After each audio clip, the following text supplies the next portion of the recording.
La croix dans la pensée de Dieu doit conduire immédiatement, indirectement à l'église. Exactement comme pour le tabernacle dans le désert ou l'autel qui se trouvait à la porte du parvis, se dressait en droite ligne avec le sanctuaire et y conduisait le ministère sacerdotal, commençait à l'autel et de là se poursuivait directement dans le sanctuaire pour trouver sa consommation dans le lieu très saint. De même, la croix du Seigneur Jésus se trouve dressée là comme la porte même qui nous introduit dans la maison de Dieu. Elle doit conduire l'enfant de Dieu directement à cette vie corporative qui nous unit tous ensemble à Christ. Ainsi en était-il également dans le temple. C'est l'autel qui conduisait à la maison.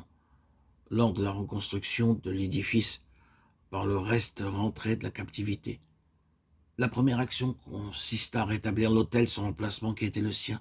Puis on posa le fondement de la maison de Dieu pour procéder ensuite à la construction. La pensée de Dieu est toujours la même à cet égard. La croix présuppose la maison et y conduit. Un évangile qui se limite à la croix comme si elle était une entité indépendante et qui ne conduit pas ceux qui la trouvent à prendre leur place dans l'assemblée. Cette expression vivante de la maison de Dieu est un évangile qui manque le but primordial que Dieu lui a assigné. Nous avons déjà longuement insisté là-dessus, mais il n'était peut-être pas superflu d'y revenir pour donner au Seigneur l'occasion de rafraîchir cette chose dans notre esprit et de rendre peut-être encore plus clair à nos yeux l'objectif qu'il cherche à atteindre. Nous voyons ensuite que lorsque l'Assemblée est vraiment devenue une réalité, elle ne tarde pas à être le plus grand des témoignages. Elle devient la grande démonstration de ce que la croix signifie vraiment.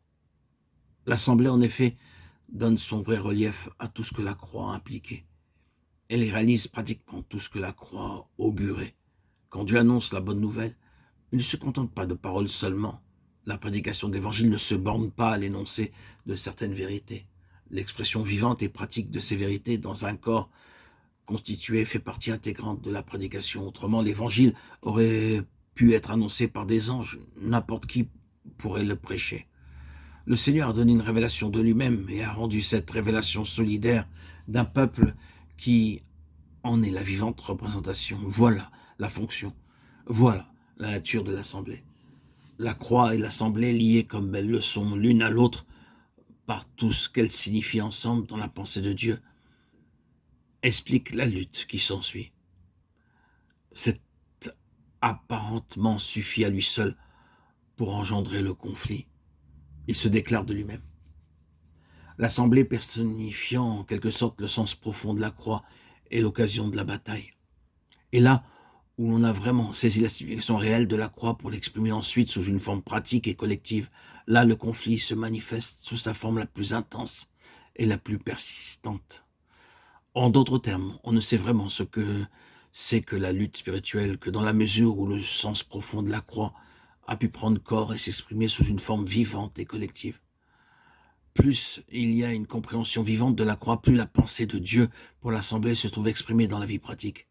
Plus aussi le conflit spirituel sera tenace, et plus l'antagonisme et la haine des puissances du mal seront manifestés et mis en lumière.